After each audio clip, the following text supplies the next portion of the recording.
Hey everybody, we are back. It's episode 80 of the Alfie Whattam podcast. And on this episode, I have an expert panel of UK recruitment industry experts. These are people that hire technology staff, software engineers, and all different types of professionals really on a daily basis. So they're here to give their expertise, their insights, their thoughts, their opinions on whatever you want to hear from them, basically, really in the areas of recruiting, of finding a job, of resumes, and so on and so forth. So as you'll see on the chat, you've got a live chat feature. Please post your questions relevant to those topics in the chat, and we'll get through them one by one over the next half an hour. And also you'll see a thumbs up feature underneath the questions as well after you post them. If you see a question which you want to ask the same question for, just don't retype the same question, please. Just thumbs up somebody else's question, and then that'll move it towards the top, and then we can get the most popular questions answered in the next 30 minutes. Before we kick off with the episode, just want to give a quick shout out to our sponsors at welovealpha.com. If you're looking to hire software developers in the UK, that could be Java, C#, Python, React, mobile, blockchain, and more, go to welovealpha.com and you can find the developers that you need to succeed and scale your team. Cool. So without further ado, we'll go into the panel. It'd be lovely to get a quick introduction from everybody and know who we're speaking to. So if we kick off with Vish, could you give us an intro, mate? Tell everybody who you are, please, and what your company does. Sure. Thanks, Alfie. Good afternoon, everyone. My name is Vishnu. I'm part of the tech recruitment team at Dickinson. I've been in recruitment for about just over 10 years. I've always done hiring in and around technology. Started with a classic background of working in agency environment, then did a bit of embedded consultancy, and now I'm working as part of an in-house recruitment team. And the company I work for, Dickinson, we are a software house, and we built basically an end-to-end data science platform that helps our customers to create value from their data and have a central solution where they can design, deploy, govern, and manage AI and analytics applications. Awesome. Thank you, Vish. Thanks for coming on, mate. Adam D, could you give us an intro, please? Yeah, so my name's Adam Dickinson. I'm the sort of the tech recruiter essentially at Metro Banks. Hopefully many people will have heard of Metro Bank being one of the sort of the newest high street banks anyway in the scene. So I originally started, probably like everybody else, initially in agency recruitment where I did a lot of property and construction, then moved into tech, and then went back into property and construction at another firm, and then went in-house at Metro Bank. Originally did a lot of sort of credit risk, so whether that be compliance and regulation, as well as sort of data analytics and modeling in like SaaS space, and then sort of last year moved into the tech team at Metro Bank really. So recruited everything from developers to architects to data privacy, the full works really. So yeah, awesome. That's me. Brilliant. Thank you, Adam. And Adam B. Yeah, hi, good afternoon. I'm Adam B. I currently work for Currency Cloud, who you may or may not have heard of, but we're also part of Visa, who I think everyone definitely would have heard of. So Currency Cloud, we are a B2B payment provider, so we facilitate cross-border payments. I've been in recruitment since 2005. My whole background is tech recruitment. I've recruited for Java, C#, Ruby, everything in between and around that. And in the last couple of years, I'm director of talent here, so I'm actually more strategic now, and I'm responsible for all of the hiring globally for Currency Cloud, which last year was this year so far about 230 people, last year about 250 people. So hopefully I can give some good insights into recruiting and so on. Absolutely. Well, thank you all, and a variety of different backgrounds and experience levels to get different types of opinions for us all here. So if we kick off with the first question, certainly the most thumbs up one is from Melissa. What are the most common mistakes you see when people are writing CVs? So we're looking for kind of common CV mistakes, really. In no particular order, Adam Bolton, do you want to tell us kind of the key mistakes, red flags that you see when people submit resumes to you? Yeah, absolutely. So funnily enough, I'm heading over to, we're doing a Women in Business and Tech event in the Excel tomorrow and Thursday. Cool. And one of the things we're doing is a CV workshop. And I've actually got a document we put together I'm happy to share with anyone around CV tips and LinkedIn tips as well. But the most common mistakes are like spelling and grammar, right, to begin with. Fonts. For some reason, people think that putting some fancy joined up writing font makes their CV stand out. It doesn't. It just makes it really difficult to read. Yeah. You know, where you're based, reasons for leaving positions, personal details. You'd be surprised the amount of times that you try to email somebody who has written their email address incorrectly on their CV, or their phone number, and they've typed it wrong, or there's a typo in the number or something like that. Also, I think the size and length of a CV. The jury's out in our team on this, and we had a conversation about it yesterday, funnily enough. Some people think it should still be 2 pages. I think sort of 3 to 4. I think it depends on the industry you work in, but I think certainly in software engineering, there's quite a lot of stuff to put in there around roles that you've been in. I'm a big fan of like a matrix. You know, what are your skills and how skillful are you in these areas? Key achievements, hobbies. You know, people want to get to know you as well. But really, I think it's just at the end of the day, you're kind of putting yourself in the shop window, right? When you're putting a CV together, and I think that if you're putting yourself in the shop window, you want to sell your best self, right? So you want it to be nice, clear, concise, well formatted, well structured, and just something that's nice to read. And I don't know about the other guys on the panel here, but like I actually read a CV from the bottom up. Oh, really? That's interesting. Most people. And everyone's nodding their heads if you can't see them. I read from the bottom up to see the journey. And one of my first questions I ask people when I interview them is, "Talk to me about your journey. Yeah. What have you done?" It's a good question. I like the point about the spelling mistakes. It's such an obvious thing, but people often forget, don't they? Especially if English isn't their first language, and you know, the little things can become the big things if that makes sense. And if you're not passing that spelling thing, you're not going to get even further when you might be a fantastic candidate for the company, right? So so much to keep in mind. Just to add, I always think 4 eyes are better than 2. So always ask somebody to have a quick read over your CV to make sure it makes sense to them. It can be doesn't have to be a recruiter, it can be your partner. They might spot grammatical errors or spelling errors and stuff like that. So it's always good to get a second opinion. Yeah, it's a good shout. What about you, Vish? What would you say are the kind of the top CV mistakes that you see people making? First of all, that was really comprehensive from Adam B. It's very hard to add more things to it. I do something similar, start bottom up, because I would like to see a story behind their journey. And it always starts at the bottom of your CV. I'm just trying to think what else we can add. Purely from a technology point of view, what I would say is don't add key skills that you're not comfortable with on your CV, because you can see a lot of CVs where there's millions of key skills that's been written where they might not have got enough depth of experience, and that kind of becomes a stumbling point during interview process. And another thing is you can have the key skills, but how do you relate that back to the experience that you had with specific companies? So I would say all the key skills you've mentioned as a summary at the beginning of your CV, they need to relate back to the specific experience that you've had in different companies.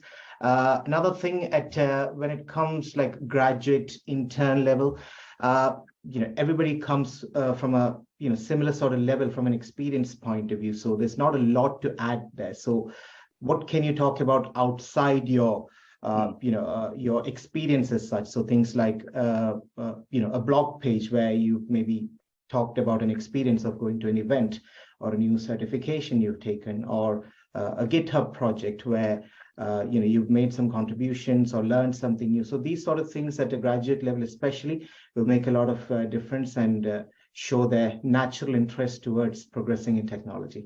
That's a good point. Melissa actually commented as you were writing that, saying, "I am a graduate," so that's certainly relevant for her and her situation.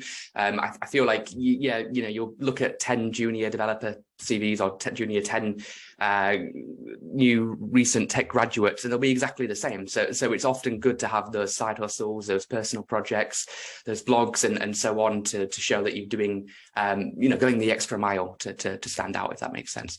Adam Dickinson, what would you add to this, please, in terms of... Again, it's going to be quite difficult, to be honest, but I think that one of the biggest things for me is telling people what you've actually done in a job rather than just listing skills. I get a lot of tech CVs where people just list technologies that they've worked with. I just find that one a bit... It's because I think the part is we as recruiters can generally read between the lines and read into what they're doing, but hiring managers are always then going to come back to us and ask us to either get the information or just reject the CV on the basis of that. I think another good one as well is, again, if it's for graduates, it might not be so relevant, but state whether your role was contract or perm. Yeah. Again, we as recruiters can read between that, especially if you've done contract recruitment. If you see someone with loads of 3, 6, 9 month stints, you're like, what a great candidate! This person gets jobs. I want to place them somewhere. Whereas hiring managers look at that and go, well, they bounced around a bit. Why have they bounced around? So I think stating that is always a good one as well. And then the dates that you've worked places as well. We just get maybe years that people have worked there. I think it's always good to just put month to year, because again, if someone just puts 2011 to 2015, is that December 2011 to when is that? So I think it's just sometimes it can be stating the obvious, but I think you want to look at someone's CV, or like you want a hiring manager to look at your CV and not have a lot of questions off the back of that. You want them to just look at it and understand it and think, easy to read. Yeah, I want to see them. Yeah, no, good points. I think hopefully there's something there from everyone, Melissa, that helps. I know I certainly took away a few things from that. Reading the CV bottom up, I've never done that before, but I'm going to give that a go. That's that's an interesting thing to try. Noor Mohammed, not the most uprated query, but what I wanted to get at, said that I've recently moved to the UK and I've just started looking for my first position here. Which UK job boards are the most popular, which I can check out? So Noor Mohammed's looking for examples of places where he can go and apply for jobs, basically. He's just arrived in the country from the looks of this. We'll start with Vish. Where would you be going, Vish, if you just arrived here? Where would you be going to apply to jobs in tech? I'm trying to think what I did like 15 years back. So I would say, the recruitment market has evolved a lot over the years. So I would say the best place to put yourself in front of good tech companies is to apply directly with them. Yeah. And there's various avenues for that. You can look on LinkedIn, you can look on Glassdoor, read through what sort of environment different companies have got, and then you can also shortlist top 500 companies, look through their careers site. That would probably be my first step. But then also another good opportunity is to go for events, because you'll get to meet people directly who are either part of a HR or talent team, or sometimes hiring managers itself. You'll be able to put a face behind a CV, because you have to remember online applications, there's so many applicants, and this is another good step to kind of differentiate yourself, where you go into these tech hiring events and interacting with people directly. Yeah, no, good point. I like the events mention. Oftentimes the people that are the best at what they do do it not just in work hours, but they go outside of work hours and they go and network and go to these meetups. So it's a really good place to meet some of the best people in the industry, and they're free to go to, a lot of them on meetup.com. So that's a good shout, mate. Adam D, what do you think? I'm going to sound really boring and basic here, but LinkedIn generally is the one for us. The majority of applications that we get are through LinkedIn. Depending on obviously where you're looking for work as well, we've recently signed up to a platform called Cord. So I don't know whether many people have heard of that as well. But I've really enjoyed using that. It's as a candidate, you can put yourself on there, you state what skills you've got, and recruiters can contact you directly. However, what you can do as well, you can look for jobs on there and contact the recruiter directly as well. So before putting an application in, you can actually have a conversation with someone. So I have numerous conversations with people on a daily basis before they even apply for the job, to see if it's worth their while, really. They're the main ones that I use. Again, I haven't applied for a job in tech, so I'm probably not the best person to sort of say where, but from a recruiter's perspective, that's where. And And to be honest, just contacting recruiters directly as well, whether you know them from LinkedIn and getting their email address and send them an email. Everyone loves a referral or someone just coming to you directly. Recruiters are lazy people at the end of the day. We want to make our lives easy for us. So if people are going to throw themselves at us, then the more the merrier, really. Absolutely. Adam, Bolton, do you want to finish this one off, please? Yeah, I think the guys have covered everything off pretty much, to be honest with you. I would say our most success comes from LinkedIn, the same LinkedIn jobs. Whether you're aware or not, you can actually highlight your profile as open to work. Whether you put that as a badge on your profile or not is up to you. If you put it as a badge, it informs everyone that you're looking for roles. If you don't, it just informs recruiters that have access to LinkedIn Recruiter, so that they can then see that you're available. In terms of applications, just to expand on Adam's point there, we do use Called as well. We also use HackerJob. And in the past, I have used Hired as well. So these are like platforms basically for people to go into and be able to apply and communicate with the companies directly. And then I think, as Vish said, just jump on the company's website. I think years ago when I was in agency recruitment, nobody really updated their jobs. It was always like these static pages that lived on companies' websites. Now, we all use applicant tracking systems, right? And these ATSs, as soon as you put a job up, it goes live on your website. As soon as you take it down, it comes off the website. So, I'd be pretty confident that most companies nowadays actually have live vacancies on their websites. Okay, awesome. I think between those answers, we have Indeed, we've got LinkedIn, we've got recruiters, we've got applying directly, we've got Cord, got a number of platforms to check out. So hopefully, Noor Mohammed, there's some useful insights in there that will help. If we go to Michael. So Michael says, my company recently made the decision to go fully remote and close our only office. I could handle hybrid working well, but ever since I've been 100% work from home, I've been struggling to stay focused and productive. Do you have any tips that you could share to help me with this, please? So tips to help people with WFH when they are perhaps struggling to do that in an isolated environment, whereas perhaps they're used to working in an office. Should we go, Adam D? What would you say? I'm scratching my head there, to be honest. I think everyone works differently, and obviously, when we were fully remote, I think that I didn't enjoy it, to be honest. I think we now in Metro go in once every 2 weeks, and it is quite nice. But I think if people went in more, I think I'd quite like that, to be honest. But I think staying focused, I think it's got to come from within, realistically, and I can struggle with it as well, like procrastinating and things. But I think the biggest thing for me and what I like to do is have lists and just write what do I want to achieve today, and make sure I like to physically write it down so I can then physically scribble it out when it's done as well. I don't like doing it on the computer because I look at the end of it and it's just a deleted Word document and I don't feel like I've achieved anything. Whereas I've look at my notepad, I feel like I've achieved stuff. What I like to do as well to try and keep myself on task is I love a clean inbox. So if my inbox is over 10 emails, I'm panicking, thinking, right, what I need to do work here. So if I need to action something, I leave it in my inbox. So it's sort of hovering there and I don't like it. So then when I've done it, I can delete it, but it's sort of always there as a reminder for me to do something. I think you've probably just got to come up with your own methods as well. I don't want to say put music on. I personally just like to have podcasts on in the background or just sort of videos on YouTube just playing away in the background because I don't like sort of sitting in silence and working either.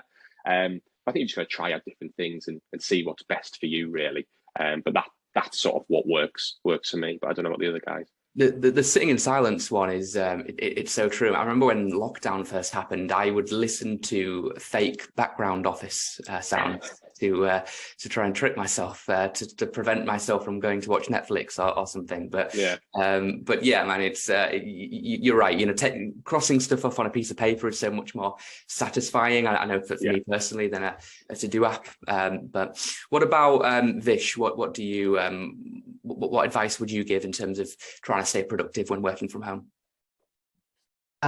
So to give you a bit of context, I work fully remote and I have been doing that for the last 3.5 years. It's a hard one. And like Adam D said, a lot of it is about you and how you manage your work and time really effectively. So I'll talk about a couple of things that work really well for me. So I think I started off just working off my laptop. Sometimes I'm on a desk, sometimes I'm on a sofa, and before you realize, you're not productive anymore, and you're very distracted. So the first thing I did was to actually plan my day properly at the beginning of the day, look at the things I need to get done and go through them one by one. Second thing is, I think a lot of companies nowadays, with the world changing around remote working, will support you with proper DSC assessments and getting you the kit you require to get your workstation as close as possible to what an office space could be. So be it a desk, standing desk, monitors, whatever is required. Have a professional setup at home.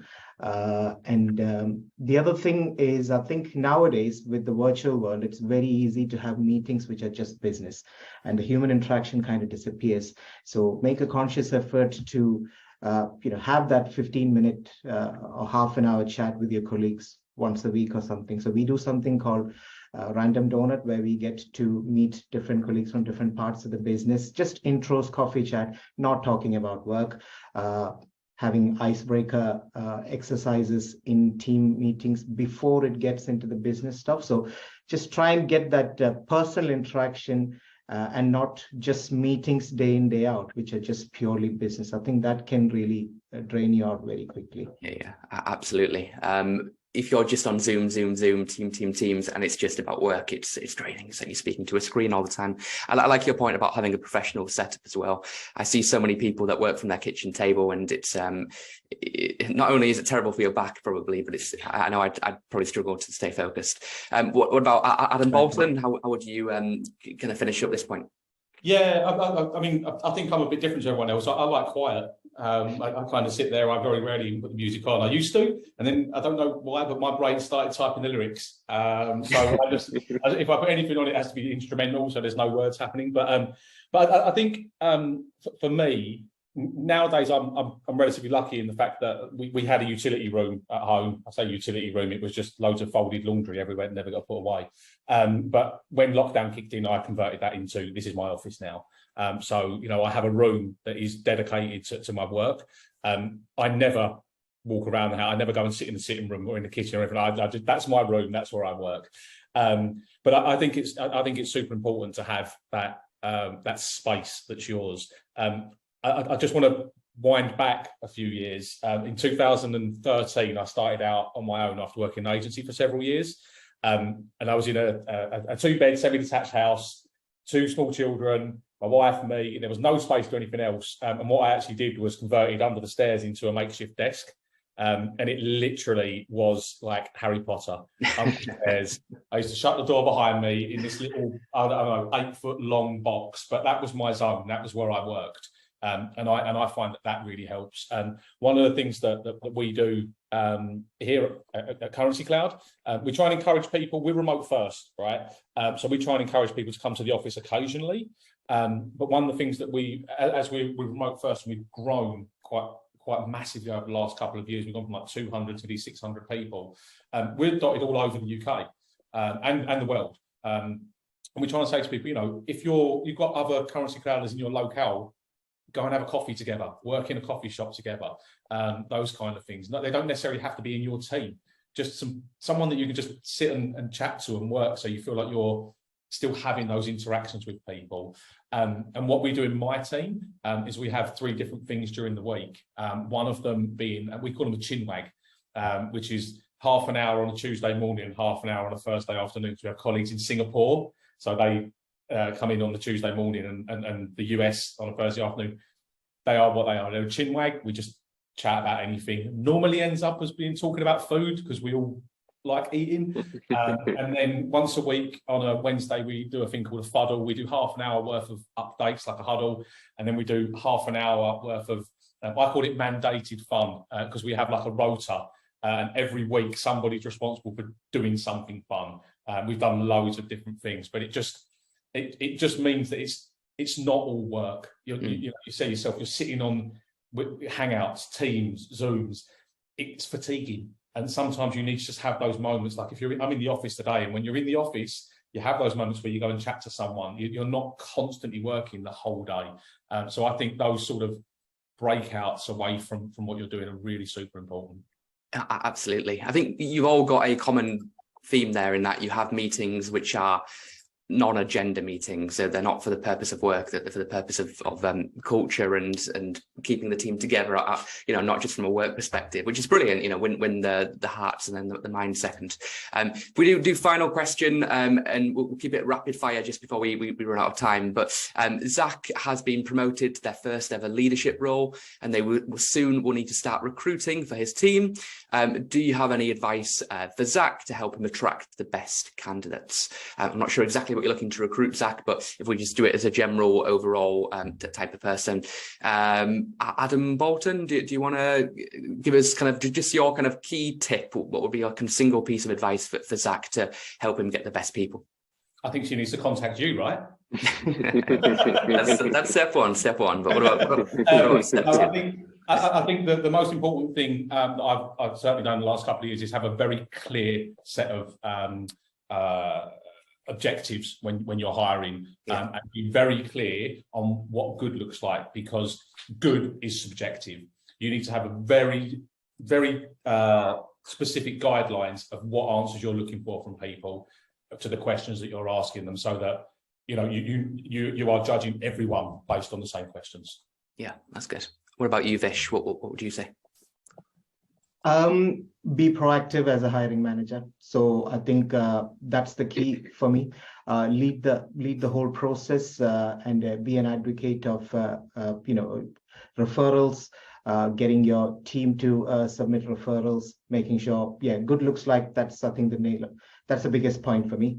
Have clarity about the role right from the beginning, and be proactive as a manager.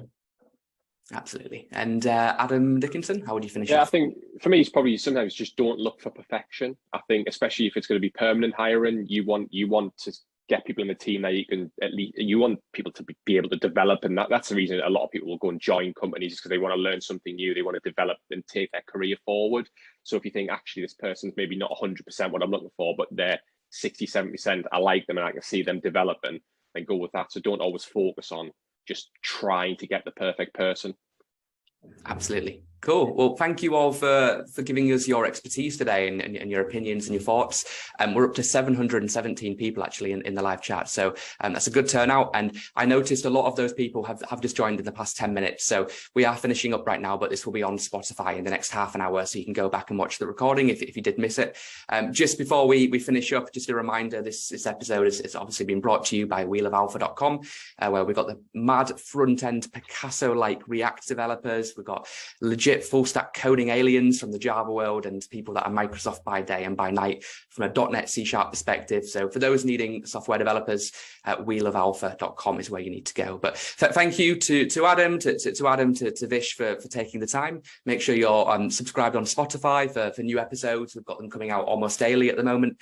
And yeah, thanks for your time, gentlemen, and thanks for people for watching as well.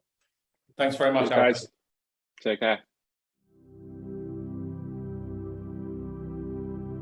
Imagine if you were able to hire the next Elon Musk. Or if you got a job at Facebook, back when it was just a startup. Well, these people and these opportunities, they are still out there, and we have access to them. Access to all of them. At Alpha Technology, we specialise in software development recruitment across London and the UK. From React to Java to C# and more. We represent the best front-end, back-end, and full-stack engineers on the market. This includes top developers from Meta, Amazon, Apple, Netflix, Google, and more. Our clients operate across AI, blockchain, VR, AR, fintech, edtech, health tech, and more. From startups to global enterprises and everything in between. But Alpha isn't just a recruitment agency. We are also a tech community. We host podcasts, run meetup events, and lead ED&I initiatives, supporting women in technology, BAME individuals, and the Tech for Good ecosystem. So, If you're a company looking to hire software engineers, or if you're a developer open to new opportunities yourself, then we are here to help. Alpha Technology. Recruiting for the future.